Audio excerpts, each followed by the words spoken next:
Hello and happiest of days, each of you folks. I hope you guys are having an amazing day today. So today I'm taking a look at the third short story. It's in this collection for you folks. It's written by Brian Lumley. It was published by Solaris Press, and it's called Haggopian and Other Stories. It's all the short stories that are in the Cthulhu Mythos by Brian Lumley, very popular author, both in the Cthulhu Mythos and in the horror novels of the Necroscope series outside of this too, for you folks. Now this was the third one in this collection, but it was the first one that already published. It was published for Tales of the Cthulhu Mythos. It's called The Concrete Surroundings. It's definitely concrete, but it might be a different word for surroundings.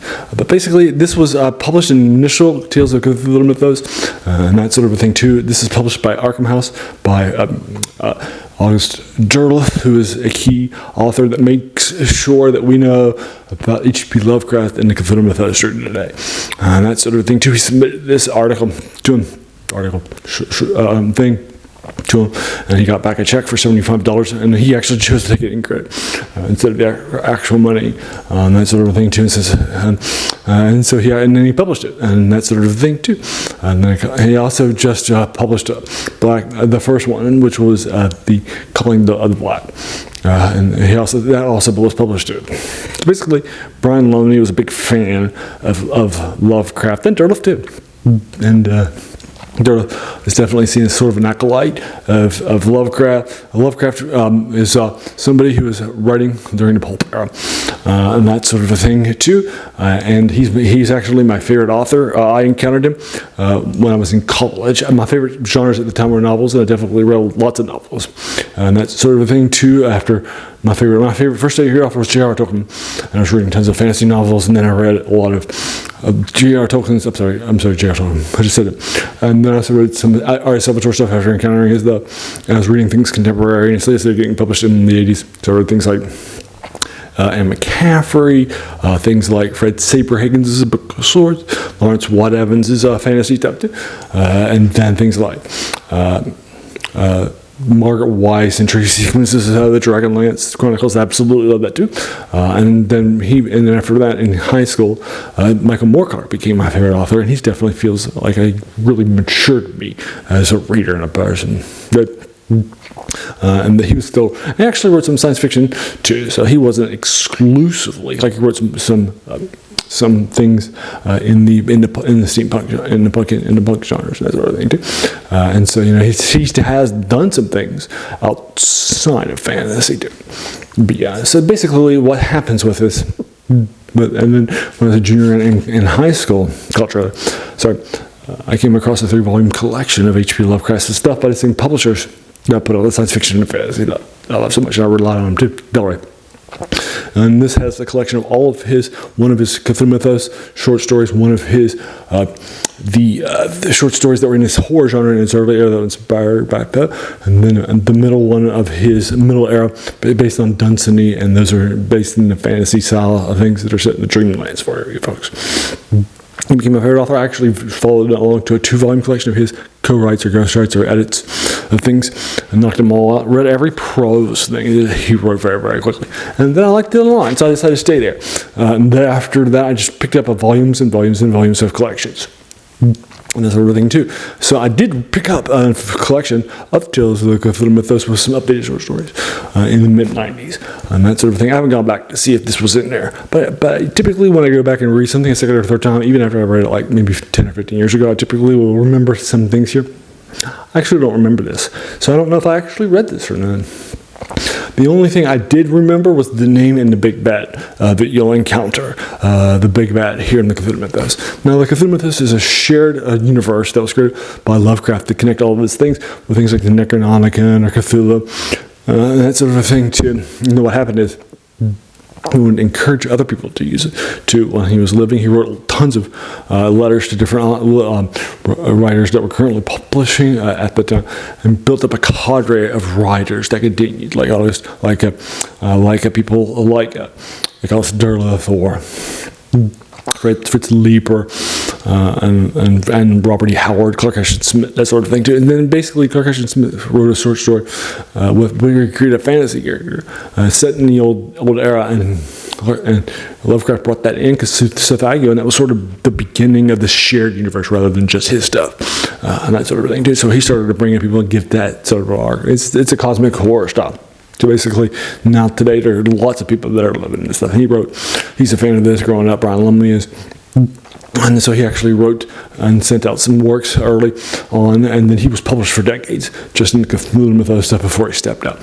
So this is early on, and that sort of thing, this sounding, or maybe it's concrete sounding, but it's basically the idea here is that this person is our main point of view character is a writer who has arrived to his uncle's estate, and his uncle is the knighted pursuer in the royal era here in the UK, and he is somebody who's very, very smart and has invented actually a seismograph to detect very, very minute things and that sort of thing too. That's in his dungeon. But he's actually an occultist and that sort of thing too. And he's well, I wouldn't call him a occultist. I think that might be too far. He's an antiquarian in the M.R. James's style of antiquarian. So somebody who's learned, somebody who knows some of the darker secrets and so forth. But I don't know, occultist might be a little too far. But basically, because of his effete, sort of darker dullings and that sort of a thing too. But nobody wants to have anything to do with him. Or the earthquake detector that he has too. It's very, very sensitive irrational stuff. Pushes it into the next era. Can detect anything. And then after that, he wants to send an expedition to an area that is legended to be Atlantis or Rilia or some other stuff, or Mu and that sort of thing. And he has a name for it. That's actually that sounds like a Cthulhu Mythos. It's unique, and that sort of thing too. That's named in these fragment books that he has been deciphering. Just going to set up so he sets up an expedition to this before this short story went. He has a lot of friends go with him too, and coworkers too, because they don't want to miss the opportunity, even though they don't think it's anything there. But hey, finding out that Atlantis actually exists and that you were a professional that actually uncovered it in the era of the archaeologists being big deals and that sort of thing too here in the early 19th century. Right, you can definitely see why that would be early 20th century. Sorry. Definitely be a big deal and get everybody excited, even if they don't want to. So he actually has a huge expedition, and then he's the only one that survives. So it sends him into a dark era. And so now enter the Cthulhu Mythos stuff, the antiquities, the dark things. He's going to talk about the bombing at Innsmouth, which happens in the shadow of Innsmouth, an H.P. Lovecraft novel. He's going to talk about those sorts of things. He tries to connect them to what's happening here locally in England, in his home, where our main character is. Dark things will happen, and then we'll get a letter, and that sort of thing too. So you can definitely see what's happening here. Now you can definitely tell that this is early in Brian Lumley's career. Actually, the first one, that was one of his first ones that he published like 2 months before this one. Or after this one, it was like, I thought it was a strong 7. I was expecting a little less. Sometimes Brian Lumley can be a little too, I'm going to show you all the hidden secrets of the Cthulhu Mythos. Just like Arliss Verloff, somebody who takes a lot of things from in this era, the second, third generation of the Cthulhu Mythos, right? Which is oftentimes about showing the secrets and the tales and that sort of thing, right? And so I definitely feel like that's happening in this case too. And so I was thinking that the first one would do that, but actually I thought it did a pretty good job of holding on to it, sir.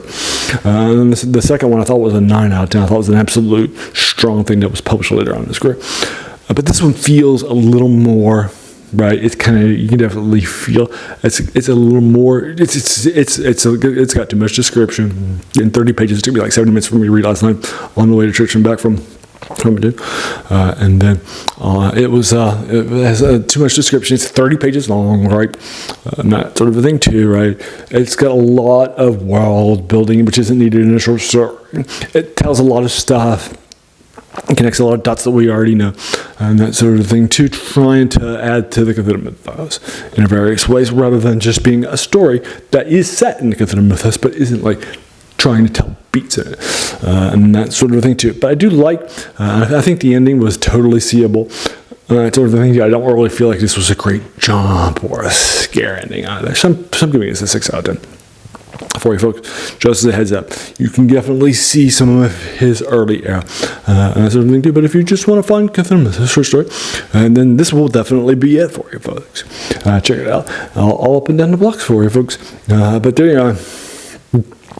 So let me know what your thoughts are. As a reminder, I'm not a trained literature critic. I didn't study English in college. None of that stuff or literature do, right? I don't do literature so I'm just a fan like you are. So that means I'm not coming from a place of expertise. So your opinion really does matter as much as mine.